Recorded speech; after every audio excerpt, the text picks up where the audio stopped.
Here's something almost nobody understands until it's too late. The scariest stroke isn't always the one that knocks you down. It's the one that taps you on the shoulder, whispers a warning, and then walks away as if nothing happened. A few minutes of a numb hand, a word that wouldn't come out right at dinner, a patch of blurry vision while you were reading the paper, and then gone, completely gone. You felt normal again, so you did what almost everyone does. You told yourself it was nothing. Maybe you were tired. Maybe it was your blood sugar, or your eyes, or just another day of getting older. But what if I told you that nothing was actually your body using its single most important warning, the one it may only give you once, and that what you do in the hours and days right after it could decide whether you stay independent or lose everything you've built? I know that's a heavy way to start, so let me make you a promise. I am not here to frighten you and leave you sitting in fear. I'm here to hand you a plan. A clear, calm, doable plan for what that vanishing episode really means and exactly what to do about it. Because here's the truth that gives me hope every time I say it. This specific warning, the one that disappears, is one of the most preventable dangers in all of medicine, if and only if you understand what it's telling you. Stay with me, because by the end of this, you'll understand the warning. You'll understand the window of time that matters most. And you'll have a concrete set of steps you can take starting today. Let's name the thing directly. When a stroke symptom appears and then fully resolves on its own, doctors call it a transient ischemic attack, a TIA, and most people know it by its nickname, a mini-stroke. But I want to challenge that nickname right now because it's part of the problem. The word mini makes it sound small, harmless, like a mini version of something serious, the way a snack is a mini meal. That is exactly the wrong way to think about it. A mini-stroke is not a small stroke. It is a full-sized warning of a potentially full-sized stroke. Here's what's actually happening inside you. Your brain is the hungriest organ in your body for blood and oxygen, and it has no backup supply. When a clot or a fragment of plaque briefly blocks an artery feeding part of your brain, that region stops working almost instantly, and you get the symptom. Then the blockage clears, blood rushes back, and the symptom disappears. But that clot didn't come from nowhere. It came from somewhere in your body that is still there, still capable of doing it again, only bigger next time. So the episode ending is not the story ending, it's the story pausing. And I'll show you in a moment just how short that pause can be. Because the timeline is the single most important thing you'll learn today. But before the timeline, I want to make sure you'd actually recognize one of these warnings, because they wear a lot of disguises. A TIA can show up as sudden weakness or numbness on one side, a hand, an arm, a leg, or half your face going heavy or strange. It can show up as your words suddenly slurring or refusing to come out, or as a moment where someone's speaking to you and the sounds simply won't assemble into meaning. It can be a curtain of darkness dropping over one eye, or sudden double vision, or a chunk of your sight going missing. It can be a wave of severe dizziness where the room tilts and you can't walk a straight line, especially if it arrives holding hands with any of those other symptoms. And it can be a sudden, violent headache unlike any you've had before. The common thread in every one of these is the word sudden. These things don't creep in over weeks the way ordinary aging does. They arrive in seconds, they feel wrong, and then, in the case of a TIA, they leave. That leaving is the trap. Because your whole nervous system is wired to relax the instant pain or trouble stops, and that relief is precisely the feeling you have to learn to distrust. If you found this valuable, please subscribe, because everything on this channel is built to help you and the people you love stay a step ahead of exactly these hidden threats. Now let's talk about that timeline, because it will change how urgently you treat this. Here's the number that reframes everything. Medical research summarized by the American Heart Association shows that after a TIA, the risk of a full stroke over the following 90 days can be as high as roughly 1 in 6. And of those strokes, almost half strike within the first 2 days. Let me make that concrete. If your warning happened this morning, the highest risk window isn't next month or next year, it's tonight and tomorrow. That's not meant to terrify you. It's meant to compress your sense of urgency down to the right size. Because here is the flip side, and this is the whole reason I'm making this video. When people recognize a TIA for what it is and get proper care quickly, that risk can drop dramatically. The difference between someone who acts and someone who waits is, in many cases, the difference between a scare they laugh about later and a stroke that takes their words for good. Same warning, two completely different endings. The only variable is what you do next. And I want to give you a way to picture why speed matters so much, because it's easy to hear "act fast" and not feel it in your bones. Think of that clot or that narrowed artery as a small fire that's just started smoldering in the wall of your house. Right now, in the first hours, it's contained. A single bucket of water, the right medication, the right procedure, puts it out completely, and you never even smell the smoke again. Wait a couple of days, and that same small fire can spread inside the walls until it takes the whole house. The fire didn't get more dangerous because it changed its nature. It got more dangerous because time let it grow. Your TIA is the smoke detector going off while the fire is still one bucket of water away from being nothing. That is the window we're talking about. It's real, it's short, and it's the most valuable thing you'll ever be handed. So let's build your plan, and it starts with something most people get backwards. The first and most important step is this. Even if the symptom is completely gone, you still go get evaluated. I cannot stress this enough, because the disappearance of the symptom is the exact thing that convinces people to stay home. Let me tell you about a man I'll call Frank. Frank was 68, watching television, when for about 20 minutes the left side of his face felt strange, and his speech came out slightly slurred. His wife noticed and got worried. But by the time she'd found her car keys, Frank was talking perfectly normally again. He waved her off. "See? I'm fine. Let's not sit in an emergency room all night for nothing." They went to bed. Frank was lucky. He mentioned it to his doctor 2 days later, got sent straight for imaging, and they found a significantly narrowed artery in his neck that was one clot away from a devastating stroke. He got treated, but the doctor told him the truth plainly. Those 2 days he waited were the 2 most dangerous days of his life, and he'd spent them mowing the lawn. The lesson isn't that Frank was foolish. The lesson is that Frank was normal, because feeling fine is the trap. Your job is to override the relief and go anyway. Now, what does getting evaluated actually look like so you know what to ask for? Doctors will typically want brain imaging to see whether any real injury occurred. And here's something that surprises people. Modern scans often reveal small areas of genuine, permanent brain damage, even in people whose symptoms vanished within minutes. The old belief that if it cleared up fast, no harm was done, has been overturned. The symptom clearing does not mean the damage cleared. So the imaging isn't to prove you had a stroke for its own sake, it's to find the source before it strikes again. The second thing they'll want is a look at your heart's rhythm, and this is one of the most important and most missed pieces of the whole puzzle. Let me explain why in plain language. There's a common heart rhythm problem where the upper chambers of the heart, instead of beating in a clean, steady rhythm, quiver, a fast, chaotic flutter. When those chambers quiver instead of squeezing properly, blood doesn't move through cleanly. It pools in little pockets, and pooled blood tends to clot. Now imagine one of those clots breaks free, gets swept into the bloodstream, and travels up toward the brain. That is one of the single most powerful causes of stroke there is.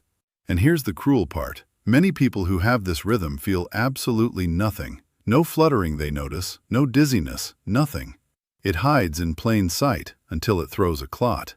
This is why checking the heart rhythm after a warning episode is so vital. Because if this is the hidden engine behind your TIA, it is very treatable once it's found, but completely dangerous while it's missed. Finding it can genuinely be the thing that saves your life, and you'd never have known it was there without looking. So once the source is found, what actually gets done about it? This is where the hope lives, so pay close attention. The treatments are real, established, and often remarkably effective.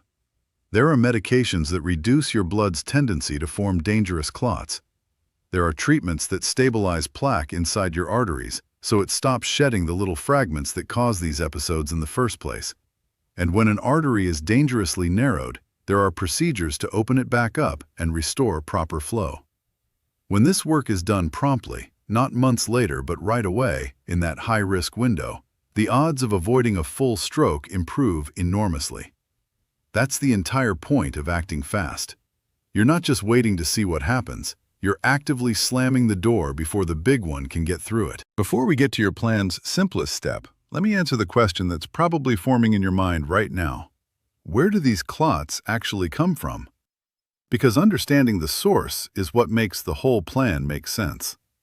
There are really a few main culprits, and knowing yours is half the battle. The first is that irregular heartbeat I described, the quivering upper chambers that let blood pool and clot, then fling it toward the brain. The second is plaque buildup in the arteries of your neck and brain, the same fatty, hardened deposits that come from years of high cholesterol, high blood pressure, and smoking. That plaque can crack, and a fragment can break off and travel just like a clot does. The third is the small vessels deep inside the brain themselves getting damaged and narrowed over time, usually by chronic high blood pressure and diabetes, quietly doing their work in the background for years. Notice the thread running through all three. Blood pressure, cholesterol, blood sugar, and smoking keep showing up. That's not a coincidence. Those are the levers.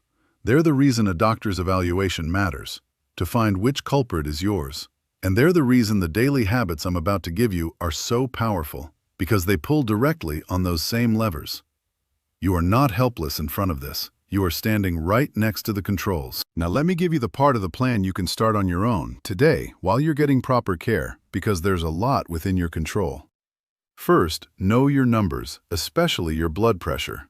High blood pressure is the single biggest driver of stroke, and it's often silent, so measuring it is not optional. It's how you see the enemy. Second, if you smoke, understand that quitting is the single most powerful thing you can do for your brain's blood vessels at any age, and the benefits begin within weeks. Your blood becomes less sticky and your vessels start to recover almost immediately. Third, move your body in whatever way you can. Even a daily walk meaningfully improves blood flow and lowers pressure, and you don't need a gym or anything fancy. You need consistency, most days, in comfortable shoes. Fourth, pay attention to what's on your plate, leaning toward vegetables, whole foods, and less salt and processed food. Because what feeds your arteries feeds your brain. And one of the simplest wins is reading labels for hidden sodium, which is stitched into far more foods than most people realize, especially bread, canned soup, and deli meat. And fifth, this one's crucial. If a doctor has prescribed you medication for blood pressure, cholesterol, or an irregular heartbeat, take it exactly as prescribed and never stop it on your own because you feel fine. Feeling fine is what those medications are doing for you. Stopping them quietly is how people undo their own protection. And of course, everything on this list is a conversation to have with your own doctor, not a replacement for one. Now here's something most people get wrong, and it's worth a couple of minutes because it's the reason so many of these warnings get missed, even by people who thought they were being careful. Most of us grew up learning a simple stroke checklist. Watch the face, watch the arms, watch the speech, and note the time. Face, arm, speech, time. It's a good checklist, and it has saved countless lives. But it has a blind spot, a big one. It was built mainly around the kind of stroke that hits the front of the brain, and it can completely miss two enormously common warning types: problems with your balance and problems with your vision. Think back to that list of TIA symptoms I gave you. The sudden dizziness where the room tilts, the curtain dropping over one eye. Those are exactly the signs the old checklist tends to let slip through. Researchers who studied this found that when they added balance and eye symptoms to the checklist, the number of strokes that got missed dropped dramatically. Roughly from 1 in 7 all the way down to about 1 in 23. That is a staggering improvement, and it exists entirely because balance and vision are that common and that easy to dismiss. So why am I telling you this? Because if you or someone you love ever has sudden dizziness you can't explain, or a sudden vision change, even a brief one, I don't want you thinking, well, my face looks fine and my speech is fine, so it's not a stroke. That reasoning is exactly the trap. The newer, better checklist adds those 2 letters at the front, and I'll give it to you in full at the end so you never fall into that blind spot. For now, just plant this flag in your mind. Dizziness and vision changes count. They count as much as a drooping face. Don't let anyone, including yourself, wave them away. Let me also say a quick word to the caregivers watching, the spouses and the adult children, because you are often the real hero in this story. Very often, the person having a TIA is the last one to take it seriously. They feel fine again. They don't want to make a fuss. They don't want to sit in an emergency room. If that's the person you love, your willingness to gently insist can be the thing that saves them. You don't have to win an argument. You just have to say, "Humor me, let's get it checked, and if it's nothing, I'll buy you dinner." Being the one who insists is not being dramatic. It's being the reason they're still here next year. I want to take a moment here to speak to the person watching this who's scared right now. Maybe because something like this just happened to you, or to someone you love. I want you to hear this clearly. A warning is not a sentence. It is a gift, however terrifying it feels. Most catastrophes in life give no warning at all. This one did. Your body pulled the fire alarm while there was still time to walk out of the building. The fact that you're here, learning what it means, already puts you ahead of the majority of people who dismiss it and move on. That is not nothing. That is everything. And take a breath, and let's turn that fear into the most useful thing it can become: action. Because here's what I've seen again and again. The fear you're feeling right now is not your enemy. It's your motivation showing up in disguise. The people who do well after a warning like this aren't the fearless ones. They're the ones who let a healthy dose of fear push them to pick up the phone, make the appointment, and follow through. If you're still with me this far into the video, you're clearly one of those people. So if you haven't yet, take a second to subscribe, because I make these to walk alongside people exactly like you. If this has been helpful, take 1 second to like this video and subscribe. It truly helps us reach more people who need to hear this before their warning turns into something worse. And now, let me give you the simplest possible way to remember what to watch for, using the checklist that catches the most strokes. Balance, eyes, face, arm, speech, and time. Trouble with balance. Trouble with the eyes. Drooping in the face. Weakness in an arm. Trouble with speech. And time, meaning the moment you see any of these, you call for help immediately, even if it's already fading. Write those 6 things on a note and put it where you'll see it. And if you take one thing from this entire video, let it be this. The episode going away is not permission to relax. It's the starting gun. A warning that fades is still a warning that happened, and the fading is the single most misleading thing your body will ever do. The people who stay whole are almost never the ones who never got a warning. They're the ones who refused to ignore the warning they got. Let me leave you with a question I'd truly love answered in the comments. Has something like this ever happened to you or someone you love? A strange symptom that came and went. Tell me your story, and tell me how old you are and where you're watching from. I read every comment, and there's someone else scrolling by who needs to know they're not alone in this. Take good care of yourself. That brain of yours is worth every bit of the attention, and the fact that you gave it these few minutes today tells me you already know that. Now go put that knowledge to work and share it with someone who needs it. That single share might be the warning that saves their life.